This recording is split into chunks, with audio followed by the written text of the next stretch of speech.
This is my early 90s Allen Bradley industrial wall-mounted Pentium PC, and we've had a lot of fun on this channel using it as it wasn't intended.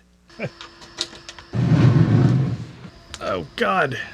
Well, I've had a stroke of inspiration. Using some modern mid-range components and a fantastic Steam Deck-focused Linux distro called Chimera OS, we're gonna turn this thing into the world's best, worst Steam Deck. So stay tuned.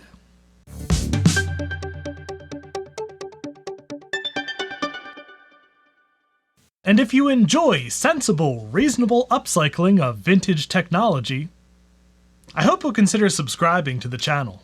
So I bought this thing on eBay for $50, shipped. Yeah, someone really didn't want this thing, and I can't imagine why.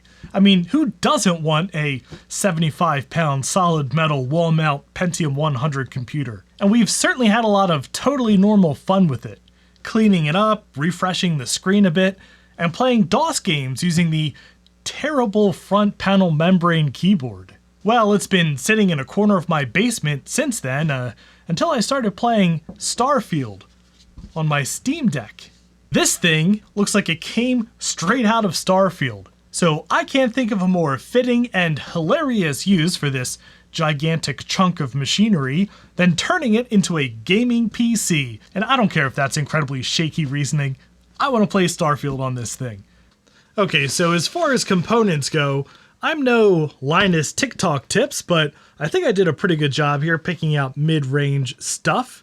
32 gigs of DDR5 RAM, an AMD Ryzen 7 7700X, and an MSI Pro B650p Wi-Fi, and this combination is very well regarded for mid-level gaming.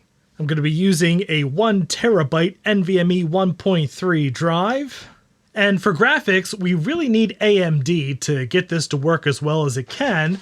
So I've got Radeon RX 6750 XT with 12 gigs of video memory. And I thought about using the original built-in 10-inch LCD screen, but it's pretty gross and muddy and worn out. So instead, I found this, which is a super cool 10-inch LCD display, 4:3 aspect ratio, does 1024 by 768, and has VGA, composite, and HDMI, and even BNC. It's I think made for security cameras and stuff, but yeah, I think taking this out of its housing and mounting it in there is gonna be pretty sweet. Oh, and the stretch goal here would be to try to get this membrane keyboard working with modern components, although I don't know how possible that's going to be. So let's bust out a screwdriver, start plugging stuff into stuff, and see if we can get this going. Right after this quick word about today's sponsor, BetterHelp. I've personally had a lot of trouble with burnout over the years. I'll start some new project or hobby, and then a year or two later, it's taken over my entire life. But I've always found the idea of finding a therapist and going to therapy intimidating. Sitting face to face with a stranger, trying to open up. And that's exactly the kind of thing that BetterHelp helps to address. BetterHelp uses technology to make starting therapy easier and can match you to one of over 30,000 therapists in their network, giving you access to a wider range of expertise than you might find in your local area, and letting you easily switch therapists to find the perfect fit for you. And those sessions could be a phone call, video chat, or even messaging, whatever feels like the most comfortable, and scheduled when it's a good time for you. To get started, just fill out a questionnaire to help assess your specific needs, and you'll get matched in as little as a few days. So if you think you might benefit from therapy, consider BetterHelp. Click on the link in the description or visit betterhelp.com/actionretro. Clicking that link really helps support this channel, and it also gets you 10% off your first month of BetterHelp, so you can connect with the therapist and see if it helps you. And the inside of this is still coated with about 30 years of industrial grime, so I am going to put on my working on cars gloves. Yeah, so the reason I think it might be difficult to get the membrane keyboard working is because it's controlled by this kind of little daughter board here, but also I think this card here, which is an ISA card. And of course, modern motherboards do not have ISA slots. All right. And here is our perfectly nice Pentium 100 board. And then to get to the screen, we have to crack this open. Just like a car.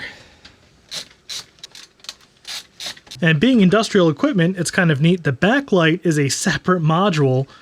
Okay, now to get the screen itself out, we're actually going to need to remove all of these annoying bolts along the outside to take this surround off.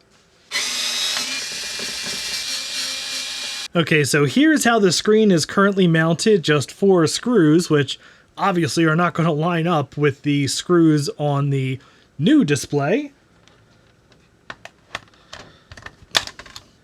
All right. Nice and simple inside. All right, well, through the cunning use of power tools, I have very professionally mounted the new LCD to the old frame. And we can mount that on here.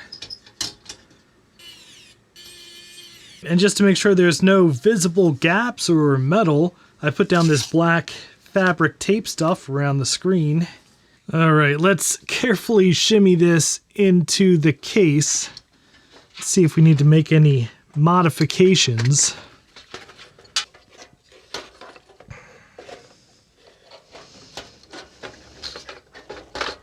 All right, we have hole alignment. Ha, look at that. It fits perfect.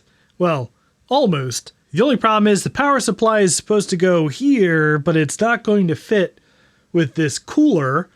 Let's just make sure that our video card fits without us having to do any cutting. Ooh, just fits. It's like it was made for it. Look at that. Oh my God, it's awesome. Okay, I've got everything mostly cleaned up, and I really want to see if what we have so far works. I have mounted the controller board for the screen here, and we have our control buttons for it right here, which I guess I'll just stick there for now. And then I'm just going to snake an HDMI cable through to connect to the video card.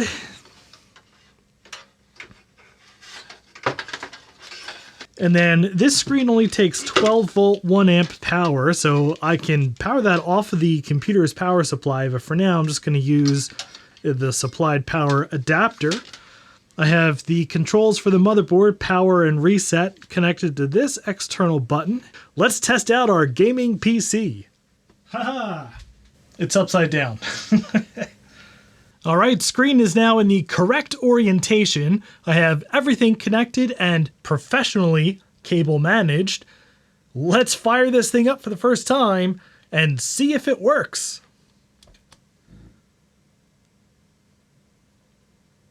Oh my God. There it is. Oh my God. This is our gaming industrial PC.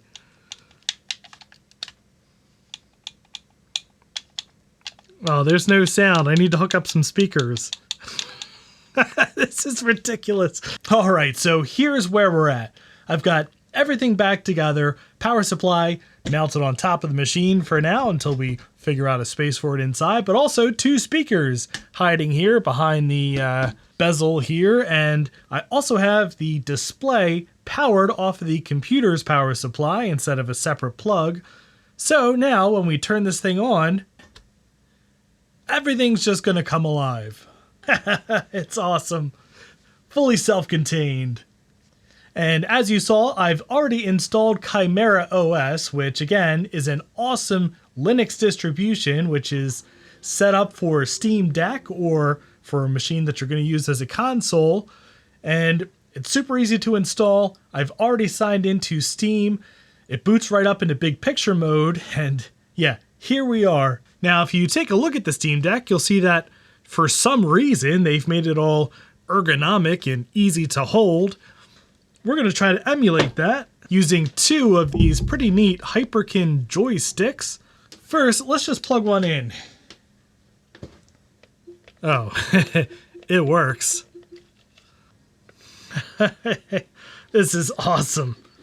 This is basically like the world's weirdest arcade cabinet. Okay, so I have the controllers mounted with some extremely strong sticky tape, which is very, very strong. I'd like to 3D print some sort of clip or something so these can be removed and used on the table if one was so inclined, but for now, yeah, these will hold up to some serious abuse. Okay, so what I'm going to do is just go into Steam settings here and configure these controllers. Yeah, so we have, well, they're both named the same thing, but I'm going to set up one joystick to work one half of the controller, and the other joystick I'll configure to work the other half of the controller and buttons, and we'll see if we can have dual Joy-Cons like a real Steam Deck. Alright, let's finally load this thing into Starfield and see if this ridiculous concept works. Alright. Oh my goodness. Look, I don't know what's wrong with me, but this happened. Alright, other Joy-Con. Oh no! They both do the same thing. Oh man, okay. Alright, so close, but not quite, but that's okay. I have another idea. I found this little controller, which is actually meant to hold like a tablet in the middle. And yeah, it's not very good, but I kind of wonder if we can bodge an extension cable between these two halves and mount them ridiculously on the Allen Bradley. Ooh, look at these springs. Oh, jeez.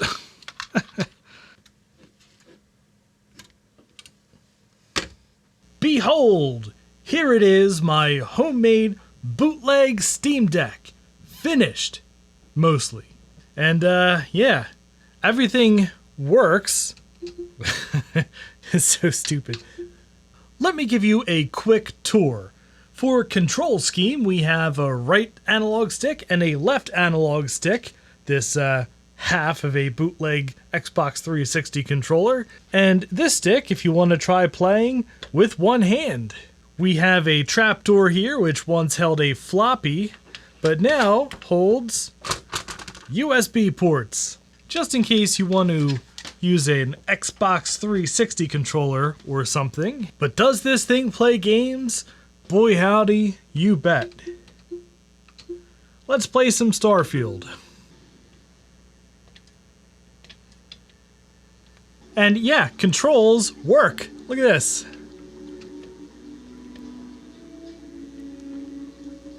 We can walk around, look at stuff.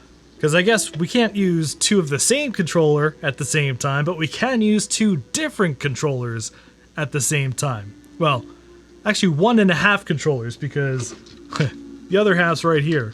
We don't need that. But yeah, we are really playing Starfield on this thing. Indeed I do. Oh, indeed I do. Should I do a whole playthrough of the game like this?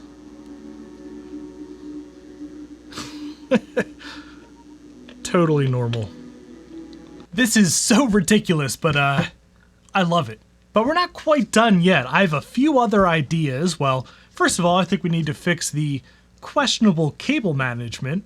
I might try to integrate the other half of that controller somewhere, just for extra options. I just need to find a longer flex cable for it. And I think I want to do something about the power supply. I mean, it's actually not too bad just sitting on top of the machine here, blowing the heat up, but I might find a flex ATX power supply to fit in the case, or go with the water cooler on the CPU and mount this where the original power supply was. But yeah, this thing is portable and powered by one plug, so go ahead, host a LAN party and invite me. I dare you.